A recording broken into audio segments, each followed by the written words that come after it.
Israel ਨੂੰ ਹਰਾਉਣ ਦੀ ਅਰਬ ਦੇਸ਼ਾਂ ਨੇ ਹਰ ਸੰਭਵ ਕੋਸ਼ਿਸ਼ ਕੀਤੀ, ਪਰ ਯਹੂਦੀਆਂ ਦੇ ਲਈ ਇਹ ਕਰੋ ਜਾਂ ਮਰੋ ਵਰਗੇ ਹਾਲਾਤ ਸਨ। ਮੁੱਠੀ ਭਰ ਯਹੂਦੀਆਂ ਨੇ ਅਰਬ ਦੇਸ਼ਾਂ ਨੂੰ ਪਿੱਛੇ ਹਟਣ ਤੇ ਮਜਬੂਰ ਕਰ ਦਿੱਤਾ। ਦੁਨੀਆ ਭਰ ਵਿੱਚ ਯਹੂਦੀ ਸਿੱਖਾਂ ਦੀ ਗਿਣਤੀ ਨਾਲੋਂ ਵੀ ਘੱਟ ਨੇ। ਯਹੂਦੀਆਂ ਦਾ ਮੰਨਣਾ ਹੈ ਕਿ ਸਾਇੰਸ, ਟੈਕਨੋਲੋਜੀ ਅਤੇ ਪੜ੍ਹਾਈ ਲਿਖਾਈ ਨਾਲ ਆਪਣੇ ਆਪ ਨੂੰ ਇੰਨਾ ਮਜ਼ਬੂਤ ਬਣਾਓ ਕਿ ਤੁਹਾਡੀ ਘੱਟ ਗਿਣਤੀ ਹੋਣ ਦੇ ਬਾਵਜੂਦ ਵੀ ਲੋਕ ਤੁਹਾਡੇ ਤੋਂ ਖੌਫ ਖਾਣ। ਇਜ਼ਰਾਈਲ ਦੀ ਖੂਫੀਆ ਏਜੰਸੀ ਮੋਸਾਦ ਦੁਨੀਆ ਦੀ ਤੇਜ਼ ਤਰਾਰ ਖੂਫੀਆ ਏਜੰਸੀਆਂ ਵਿੱਚੋਂ ਇੱਕ ਮੰਨੀ ਜਾਂਦੀ ਹੈ।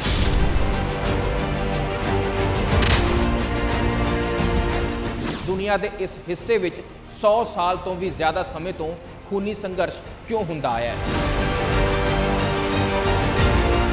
ਅਰਬ ਅਤੇ ਪੱਛਮੀ ਦੇਸ਼ਾਂ ਦੇ ਨਾਲ ਚੰਗੇ ਸਬੰਧ ਰੱਖਣ ਵਾਲਾ ਭਾਰਤ ਕਿਸ ਪਾਸੇ ਹੈ? ਇਹ ਖਬਰ ਤਾਂ ਤੁਹਾਡੇ ਕੰਨਾਂ ਤੱਕ ਪਹੁੰਚੀ ਹੋਏਗੀ ਕਿ ਦੁਨੀਆ ਦੇ ਇੱਕ ਹਿੱਸੇ ਵਿੱਚ ਜੰਗ ਜਾਰੀ ਹੈ। ਮਾਸੂਮ ਬੱਚਿਆਂ ਤੋਂ ਲੈ ਕੇ ਬਜ਼ੁਰਗ ਅਤੇ ਔਰਤਾਂ ਸਭ ਤੋਂ ਜ਼ਿਆਦਾ ਪ੍ਰਭਾਵਿਤ ਨੇ।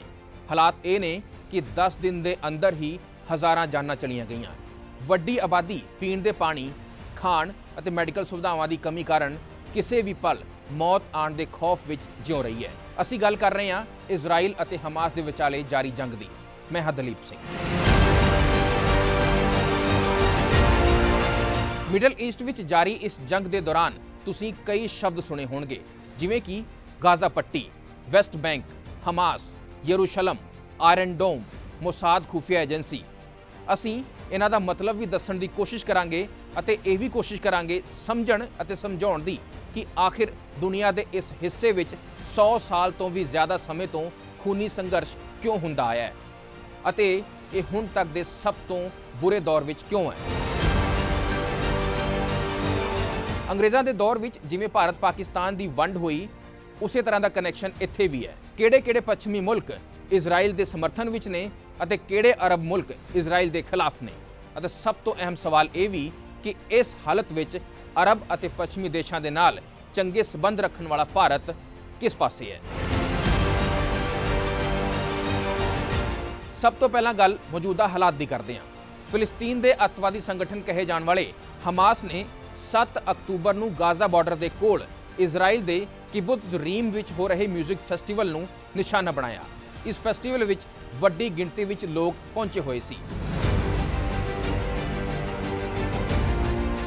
ਹਮਾਸ ਦੇ ਲੜਾਕਿਆਂ ਨੇ ਗਾਜ਼ਾ ਅਤੇ ਇਜ਼ਰਾਈਲ ਨੂੰ ਵੰਡਣ ਵਾਲੀ ਚਾਰ ਦੀਵਾਰੀ ਅਤੇ ਕੰਡਿਆਲੀਆਂ ਤਾਰਾਂ ਨੂੰ ਵੀ ਪਾਰ ਕੀਤਾ। ਉਹਨਾਂ ਨੇ ਅਜਿਹੇ ਪੈਰਾਸ਼ੂਟ ਦਾ ਇਸਤੇਮਾਲ ਕੀਤਾ ਜਿਸ ਵਿੱਚ ਇੱਕ ਜਾਂ ਦੋ ਲੋਕਾਂ ਨੂੰ ਲੈ ਕੇ ਜਾਣ ਦੀ ਸਮਰੱਥਾ ਹੋਵੇ। ਹਮਾਸ ਨੇ ਸੰਗੀਤ ਦਾ ਆਨੰਦ ਮਾਣ ਰਹੇ ਲੋਕਾਂ ਤੇ ਅੰਨ੍ਹੇਵਾਹ ਫਾਇਰਿੰਗ ਕੀਤੀ। ਇਸ ਫੈਸਟੀਵਲ ਵਿੱਚ ਵੇਖਦੇ ਹੀ ਵੇਖਦੇ 250 ਤੋਂ ਜ਼ਿਆਦਾ ਲਾਸ਼ਾਂ ਵਿਛ ਗਈਆਂ। ਲੋਕ ਗੱਡੀਆਂ ਜਾਂ ਫਿਰ ਪੈਦਲ ਹੀ ਭੱਜਦੇ ਦਿਖਾਈ ਦਿੱਤੇ।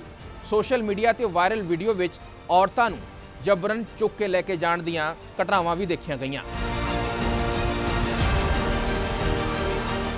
ਇਸ ਗੱਲ ਤੋਂ ਇਜ਼ਰਾਈਲ ਇੰਨਾ ਖਫਾ ਹੋਇਆ ਕਿ ਗਾਜ਼ਾ ਪੱਟੀ ਵਿੱਚ ਸਰਗਰਮ ਸੰਗਠਨ ਹਮਾਸ ਦੇ ਖਿਲਾਫ ਜੰਗ ਸ਼ੁਰੂ ਕਰ ਦਿੱਤੀ। ਗਾਜ਼ਾ ਅਤੇ ਇਜ਼ਰਾਈਲ ਵਿੱਚ ਕੁੱਲ ਮੌਤਾਂ ਦੀ ਗਿਣਤੀ 5000 ਨੂੰ ਵੀ ਪਾਰ ਕਰ ਗਈ ਹੈ। ਹੁਣ ਗੱਲ ਇਸ ਝਗੜੇ ਦੇ ਪਿੱਛੇ ਦੀ ਕਹਾਣੀ ਦੀ। ਇਸ ਦੇ ਲਈ ਤੁਹਾਨੂੰ ਲੈ ਕੇ ਚੱਲਦੇ ਹਾਂ 100 ਸਾਲ ਪਿੱਛੇ।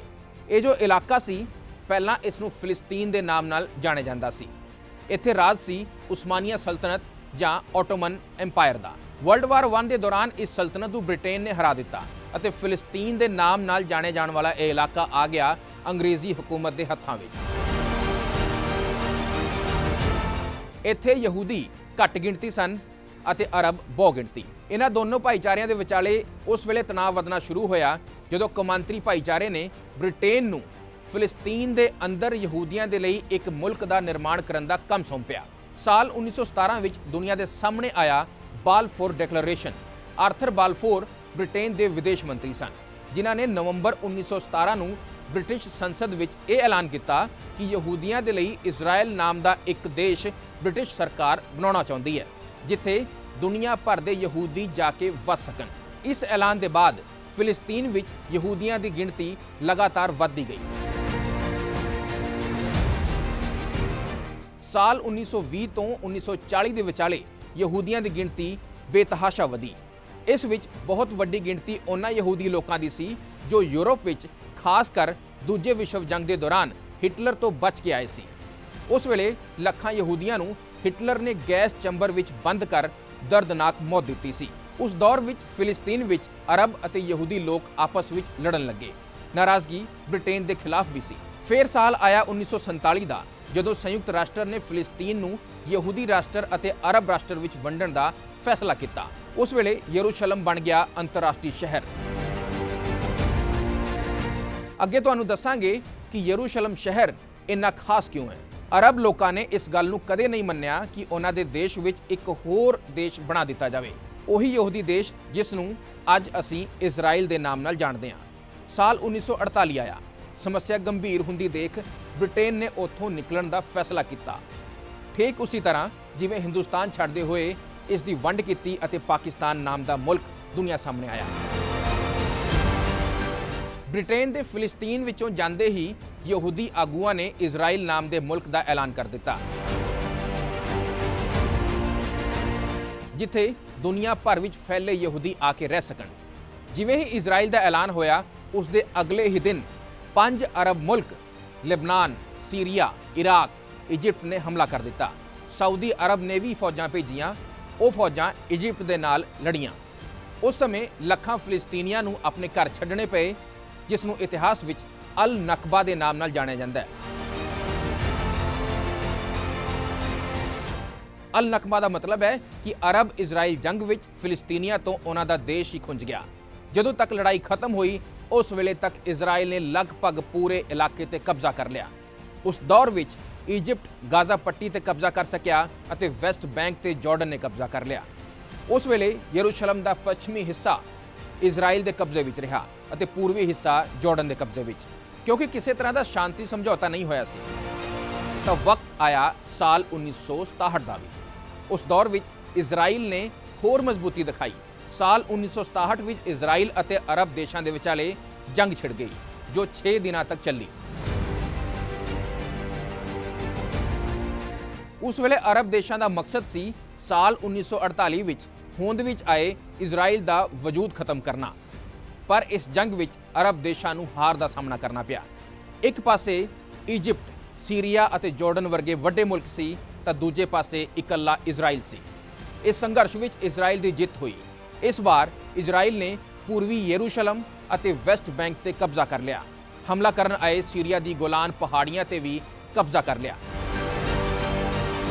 ਇਜ਼ਰਾਈਲ ਨੇ ਇਜਿਪਟ ਤੋਂ ਗਾਜ਼ਾ ਪੱਟੀ ਤਾਂ ਹਾਸਿਲ ਕਰ ਹੀ ਲਈ, ਨਾਲ ਹੀ ਇਜਿਪਟ ਦੇ ਸਿਨਾਈ ਇਲਾਕੇ ਤੇ ਵੀ ਕਬਜ਼ਾ ਕਰ ਲਿਆ। ਇਹ ਜੰਗ ਵੀ ਅਰਬ ਦੇਸ਼ ਹਾਰ ਗਏ। ਉਸ ਵੇਲੇ ਫਿਲਿਸਤੀਨੀ ਲੋਕ ਗਾਜ਼ਾ ਪੱਟੀ ਅਤੇ ਵੈਸਟ ਬੈਂਕ ਤੱਕ ਸੀਮਿਤ ਰਹਿ ਗਏ। ਬਾਕੀ ਬਚੇ ਖੁਚੇ ਲੋਕ ਗੁਆਂਢੀ ਮੁਲਕਾਂ ਜਾਰਡਨ, ਸੀਰੀਆ, ਲੈਬਨਾਨ ਵਿੱਚ ਰਿਫਿਊਜੀ ਬਣ ਕੇ ਰਹਿਣ ਲੱਗੇ। ਇੱਥੇ ਇੱਕ ਗੱਲ ਹੋਰ ਧਿਆਨ ਦੇਣ ਵਾਲੀ ਹੈ ਕਿ ਇਜ਼ਰਾਈਲ ਨੂੰ ਹਰਾਉਣ ਦੀ ਅਰਬ ਦੇਸ਼ਾਂ ਨੇ ਹਰ ਸੰਭਵ ਕੋਸ਼ਿਸ਼ ਕੀਤੀ, ਪਰ ਯਹੂਦੀਆਂ ਦੇ ਲਈ ਇਹ ਕਰੋ ਜਾਂ ਮਰੋ ਵਰਗੇ ਹਾਲਾਤ ਸਨ। ਕਿਉਂਕਿ ਜੇਕਰ ਉਹ ਇੱਕ ਵਾਰ ਆਪਣੀ ਜ਼ਮੀਨ ਗਵਾ ਦਿੰਦੇ ਤਾਂ ਉਹਨਾਂ ਨੂੰ ਦੁਨੀਆ ਭਰ ਵਿੱਚ ਕੋਈ ਨਹੀਂ ਪੁੱਛਣ ਵਾਲਾ ਸੀ। ਮੁੱਠੀ ਭਰ ਯਹੂਦੀਆਂ ਨੇ ਅਰਬ ਦੇਸ਼ਾਂ ਨੂੰ ਪਿੱਛੇ ਹਟਣ ਤੇ ਮਜਬੂਰ ਕਰ ਦਿੱਤਾ। ਇੱਕ ਦਿਲਚਸਪ ਗੱਲ ਹੋਰ ਵੀ ਹੈ ਕਿ ਦੁਨੀਆ ਭਰ ਵਿੱਚ ਯਹੂਦੀ ਸਿੱਖਾਂ ਦੀ ਗਿਣਤੀ ਨਾਲੋਂ ਵੀ ਘੱਟ ਨੇ। ਯਹੂਦੀਆਂ ਦਾ ਮੰਨਣਾ ਹੈ ਕਿ ਸਾਇੰਸ, ਟੈਕਨੋਲੋਜੀ ਅਤੇ ਪੜ੍ਹਾਈ ਲਿਖਾਈ ਨਾਲ ਆਪਣੇ ਆਪ ਨੂੰ ਇੰਨਾ ਮਜ਼ਬੂਤ ਬਣਾਓ ਕਿ ਤੁਹਾਡੀ ਘੱਟ ਗਿਣਤੀ ਹੋਣ ਦੇ ਬਾਵਜੂਦ ਵੀ ਲੋਕ ਤੁਹਾਡੇ ਤੋਂ ਖੌਫ ਖਾਣ। ਦੁਨੀਆ ਦੇ ਮਹਾਨ ਵਿਗਿਆਨੀ ਅਲਬਰਟ ਆਇਨਸਟਾਈਨ ਵੀ ਯਹੂਦੀ ਸੀ। ਹਿਟਲਰ ਦੇ ਡਰ ਤੋਂ ਉਹਨਾਂ ਨੇ ਪੱਛਮੀ ਮੁਲਕਾਂ ਵਿੱਚ ਸ਼ਰਨ ਲਈ। ਹਿਟਲਰ ਯਹੂਦੀਆਂ ਦਾ ਖਾਤਮਾ ਕਿਉਂ ਕਰਨਾ ਚਾਹੁੰਦਾ ਸੀ, ਇਸ ਦੀ ਕਹਾਣੀ ਕਦੇ ਹੋਰ ਦੱਸਾਂਗੇ। ਹੁਣ ਗੱਲ ਹਮਾਸ ਦੀ। ਕੁਝ ਸਾਲ ਪਹਿਲਾਂ ਇਜ਼ਰਾਈਲ ਨੇ ਇਜਿਪਟ ਦੇ ਸਿਨਾਈ ਇਲਾਕੇ ਨੂੰ ਛੱਡ ਦਿੱਤਾ। ਸਾਲ 2005 ਵਿੱਚ ਗਾਜ਼ਾ ਤੋਂ ਆਪਣੀ ਫੌਜ ਅਤੇ ਹਜ਼ਾਰਾਂ ਨਾਗਰਿਕਾਂ ਨੂੰ ਵੀ ਵਾਪਸ ਬੁਲਾ ਲਿਆ। ਗਾਜ਼ਾ ਪੱਟੀ ਤੇ ਸਾਲ 2007 ਤੋਂ ਬਾਅਦ ਹਮਾਸ ਦਾ ਕੰਟਰੋਲ ਹੈ, ਤਾਂ ਫਿਲਿਸਤੀਨੀ ਲੋਕ ਮੁੱਖ ਤੌਰ ਤੇ ਗਾਜ਼ਾ ਅਤੇ ਵੈਸਟਰਨ ਬੈਂਕ ਵਿੱਚ ਰਹਿੰਦੇ ਨੇ। ਇਨ੍ਹਾਂ ਹੀ ਦੋ ਇਲਾਕਿਆਂ ਨੂੰ ਦੁਨੀਆ ਫਿਲਿਸਤੀਨ ਦੇ ਨਾਮ ਨਾਲ ਜਾਣਦੀ ਹੈ। ਇਹ ਇੱਕ ਨਾਮ ਦਾ ਹੀ ਦੇਸ਼ ਬਚਿਆ ਹੈ, ਕਿਉਂਕਿ ਇਸ ਦੀ ਨਾ ਆਪਣੀ ਕੋਈ ਫੌਜ ਹੈ, ਨਾ 에ਅਰ ਫੋਰਸ ਹੈ, ਨਾ ਹਥਿਆਰ ਰੱਖਣ ਦੀ ਇਜਾਜ਼ਤ ਹੈ। ਸਾਫ਼ ਸ਼ਬਦਾਂ ਵਿੱਚ ਕਹੀਏ ਤਾਂ ਇਨਡਾਇਰੈਕਟ ਤੌਰ ਤੇ ਇੱਥੇ ਵੀ ਇਜ਼ਰਾਈਲ ਹੀ ਨਜ਼ਰ ਰੱਖਦਾ ਹੈ। ਜੇਕਰ ਇਹਨਾਂ ਇਲਾਕਿਆਂ ਤੋਂ ਕੋਈ ਵੀ ਹਮਲਾ ਹੁੰਦਾ ਹੈ ਤਾਂ ਉਹ ਸਿਰਫ ਪੱਥਰ ਮਾਰਨ ਤੋਂ ਲੈ ਕੇ ਰਾਕਟ ਚਲਾਉਣ ਤੱਕ ਹੀ ਸੀਮਤ ਹੋ ਜਾਂਦਾ ਹੈ। ਗਾਜ਼ਾ ਪੱਟੀ ਤੇ ਹਮਾਸ ਦਾ ਕਬਜ਼ਾ ਹੈ। ਹਮਾਸ ਨੂੰ ਦੁਨੀਆ ਇੱਕ ਅੱਤਵਾਦੀ ਸੰਗਠਨ ਦੇ ਤੌਰ ਤੇ ਜਾਣਦੀ ਹੈ। ਗਾਜ਼ਾ ਪੱਟੀ ਦੀ ਇਜ਼ਰਾਈਲ ਨੇ ਨਾਕਾਬੰਦੀ ਕੀਤੀ ਹੋਈ ਹੈ।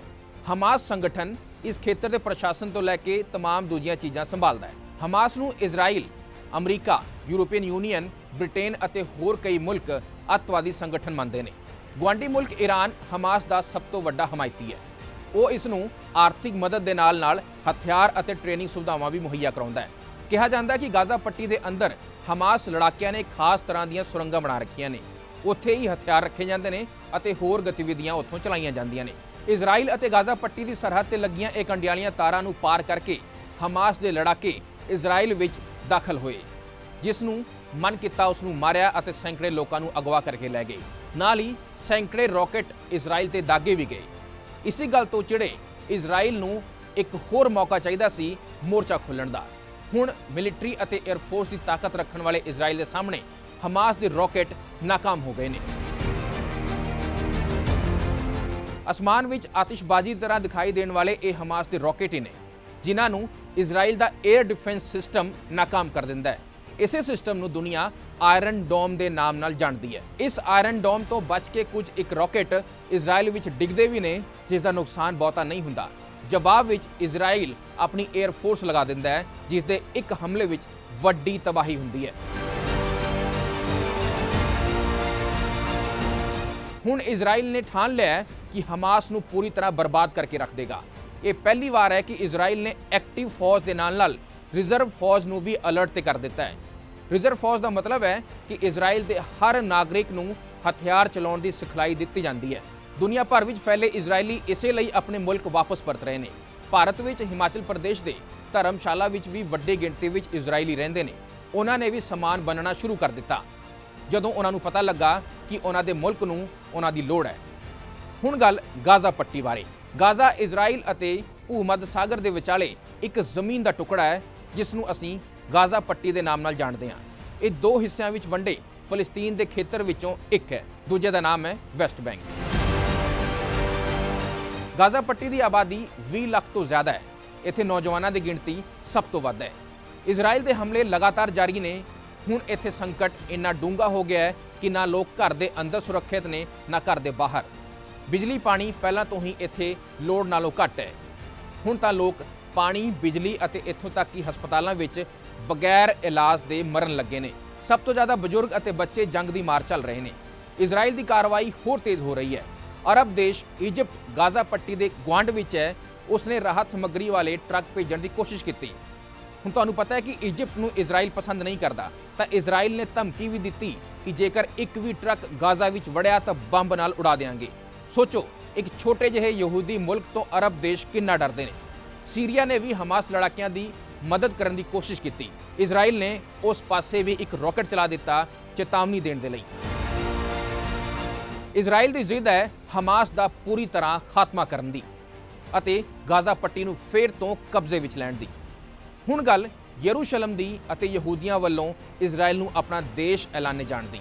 ਜਦੋਂ ਫਲਸਤੀਨ ਵਿੱਚ ਯਹੂਦੀ ਦੇਸ਼ ਇਜ਼ਰਾਈਲ ਬਣਾਉਣ ਦੀ ਗੱਲ ਹੋਈ ਤਾਂ ਇੱਥੇ ਇੱਕ ਸ਼ਹਿਰ ਯਰੂਸ਼ਲਮ ਵੀ ਸੀ। ਇਸ ਨੂੰ ਵੀ ਲੈ ਕੇ ਵਿਵਾਦ ਸ਼ੁਰੂ ਹੋਇਆ ਕਿ ਇਹ ਸ਼ਹਿਰ ਕਿਸ ਦਾ ਹੋਏਗਾ। ਉਸ ਵੇਲੇ ਸੰਯੁਕਤ ਰਾਸ਼ਟਰ ਨੇ ਇਸ ਨੂੰ ਕੌਮਾਂਤਰੀ ਸ਼ਹਿਰ ਐਲਾਨ ਦਿੱਤਾ ਅਤੇ ਆਪਣੇ ਅਧਿਕਾਰ ਵਿੱਚ ਲੈ ਲਿਆ।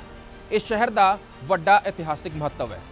ਯਰੂਸ਼ਲਮ ਈਸਾਈਆਂ, ਯਹੂਦੀਆਂ ਅਤੇ ਮੁਸਲਮਾਨਾਂ ਦੇ ਲਈ ਪਵਿੱਤਰ ਸ਼ਹਿਰ ਹੈ। ਯਰੂਸ਼ਲਮ ਵੈਸਟ ਬੈਂਕ ਦੇ ਕੋਲ ਹੀ ਇੱਕ ਛੋਟਾ ਜਿਹਾ ਇਲਾਕਾ ਹੈ। ਯਰੂਸ਼ਲਮ ਦੇ ਈਸਾਈ ਇਲਾਕੇ ਵਿੱਚ ਦ ਚਰਚ ਆਫ ਦ ਹੋਲੀ ਸੈਪਲਕਰ ਹੈ। ਇਹ ਦੁਨੀਆ ਭਰ ਦੇ ਈਸਾਈਆਂ ਦੀ ਆਸਥਾ ਦਾ ਕੇਂਦਰ ਹੈ। ਇੱਥੇ ਹੀ ਈਸਾ ਮਸੀਹ ਨੂੰ ਸੂਲੀ ਤੇ ਚੜਾਇਆ ਗਿਆ ਸੀ। ਦੁਨੀਆ ਭਰ ਦੇ ਕਰੋੜਾਂ ਈਸਾਈਆਂ ਦੇ ਲਈ ਇਹ ਧਾਰਮਿਕ ਆਸਥਾ ਦਾ ਮੁੱਖ ਕੇਂਦਰ ਹੈ। ਮੁਸਲਮਾਨਾਂ ਦੇ ਲਈ ਇਹ ਇਲਾਕਾ ਮੱਕਾ ਅਤੇ ਮਦੀਨਾ ਤੋਂ ਬਾਅਦ ਸਭ ਤੋਂ ਪਵਿੱਤਰ ਥਾਂ ਹੈ। ਇੱਥੇ ਸਥਿਤ ਹੈ ਮਸਜਿਦ ਅਲ ਅਕਸਾ। ਮੁਸਲਮਾਨਾਂ ਦਾ ਵਿਸ਼ਵਾਸ ਹੈ ਕਿ ਪੈਗੰਬਰ ਮੁਹੰਮਦ ਨੇ ਮੱਕਾ ਤੋਂ ਬਾਅਦ ਇੱਥੇ ਦੀ ਯਾਤਰਾ ਕੀਤੀ ਸੀ। ਮੁਸਲਮਾਨ ਹਰ ਦਿਨ ਹਜ਼ਾਰਾਂ ਦੀ ਗਿਣਤੀ ਵਿੱਚ ਇਸ ਪਵਿੱਤਰ ਸਥਾਨ ਤੇ ਆਉਂਦੇ ਨੇ। ਯਹੂਦੀਆਂ ਦੇ ਲਈ ਵੀ ਇਹ ਇਲਾਕਾ ਪਵਿੱਤਰ ਹੈ, ਕਿਉਂਕਿ ਇੱਥੇ ਹੈ ਵਾਲ ਆਫ ਦ ਮਾਊਂਟ। ਮੰਨਿਆ ਜਾਂਦਾ ਕਿ ਕਦੇ ਯਹੂਦੀਆਂ ਦਾ ਪਵਿੱਤਰ ਮੰਦਰ ਇਸੇ ਸਥਾਨ ਤੇ ਸੀ। ਯਹੂਦੀਆਂ ਦਾ ਵਿਸ਼ਵਾਸ ਹੈ ਕਿ ਇਹ ਉਹੀ ਸਥਾਨ ਹੈ ਜਿੱਥੇ ਸੰਸਾਰ ਦਾ ਨਿਰਮਾਣ ਸ਼ੁਰੂ ਹੋਇਆ ਸੀ। ਇੱਥੇ ਹੀ ਪੈਗੰਬਰ ਇਬਰਾਹਿਮ ਨੇ ਆਪਣੇ ਬੇਟੇ ਇਸਹਾਕ ਦੀ ਬਲੀ ਦੇਣ ਦੀ ਤਿਆਰੀ ਕੀਤੀ ਸੀ। ਇੱਥੇ ਹਰ ਸਾਲ ਲੱਖਾਂ ਯਹੂਦੀ ਪਹੁੰਚਦੇ ਨੇ। ਇਸੇ ਲਈ ਯਹੂਦੀਆਂ ਨੂੰ ਲੱਗਦਾ ਹੈ ਕਿ ਇਹੀ ਥਾਂ ਉਹਨਾਂ ਦੇ ਬਜ਼ੁਰਗਾਂ ਦੀ ਥਾਂ ਹੈ। ਇਸ ਲਈ ਇਜ਼ਰਾਈਲ ਮੁਲਕ ਬਣਿਆ।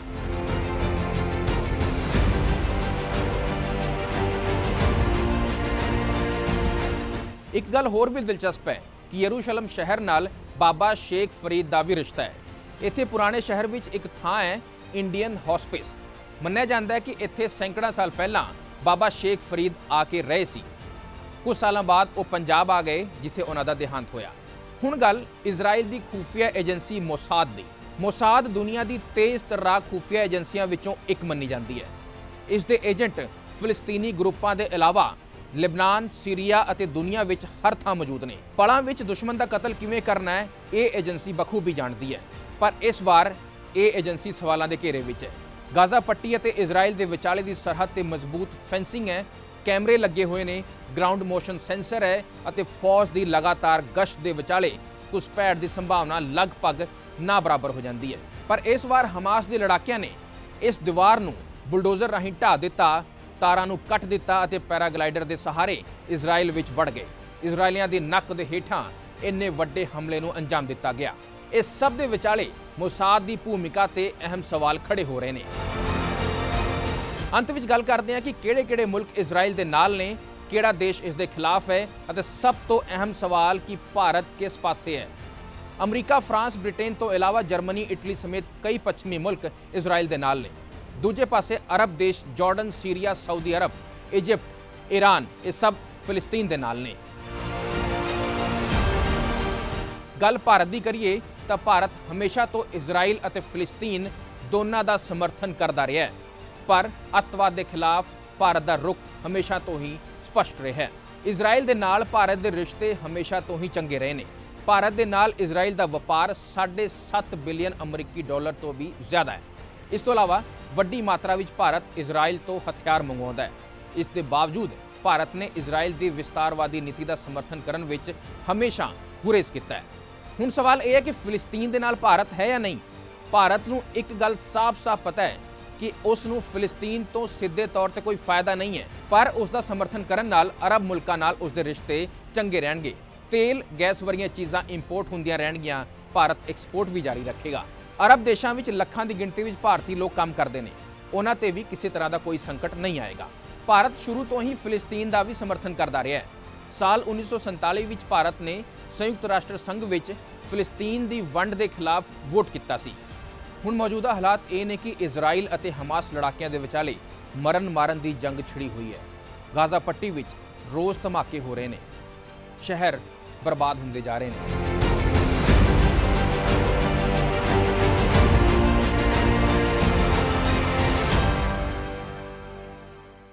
ਇਹ ਜੰਗ ਕੌਣ ਜਿੱਤੇਗਾ ਇਹ ਵੇਖਣਾ ਅਹਿਮ ਨਹੀਂ ਹੋਏਗਾ। ਸਭ ਤੋਂ ਜ਼ਰੂਰੀ ਗੱਲ ਇਹ ਹੈ ਕਿ ਇਸ ਖੂਨੀ ਜੰਗ ਵਿੱਚ ਮਾਸੂਮ ਲੋਕ ਜ਼ਿੰਦਗੀ ਦੀ ਜੰਗ ਹਾਰ ਰਹੇ ਨੇ। ਆਪਣੇ ਹੱਥਾਂ ਵਿੱਚ ਆਪਣੇ ਬੱਚਿਆਂ ਦੀਆਂ ਲਾਸ਼ਾਂ ਲੈ ਕੇ ਸੜਕਾਂ ਤੇ ਲੋਕ ਚੀਕ ਰਹੇ ਨੇ। ਚੀਕਦੇ ਲੋਕਾਂ ਦੀ ਆਵਾਜ਼ ਬੰਬ ਅਤੇ ਬੰਦੂਕਾਂ ਦੀ ਆਵਾਜ਼ ਨੂੰ ਵੀ ਹੌਲਾ ਕਰ ਰਹੀ ਹੈ।